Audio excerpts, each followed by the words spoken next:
Studio. ఇప్పుడు మనం బాలాజీ రెస్టారెంట్కి వచ్చాం. ఇది ప్యూర్ వెజిటేరియన్ రెస్టారెంట్. ఇది విజయనగరం జిల్లా రాజంలో ఉంది. ఇక్కడ వీళ్ళకి 3 హోటల్స్ ఉన్నాయి. ఒకటి కాంప్లెక్స్ దగ్గర, ఇంకోటి పాలకొండ వెళ్ళే రోడ్లో, అండ్ ఇది శ్రీకాకుళం రోడ్లో.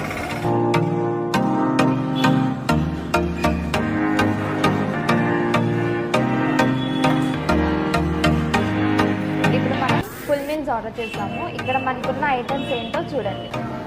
ఇది sweet, chips, curd, chutney, potato fry and pulihora, దొండకాయ గ్రేవీ కర్రీ అండ్ గోంగూర పచ్చడి, పప్పు, సాంబార్,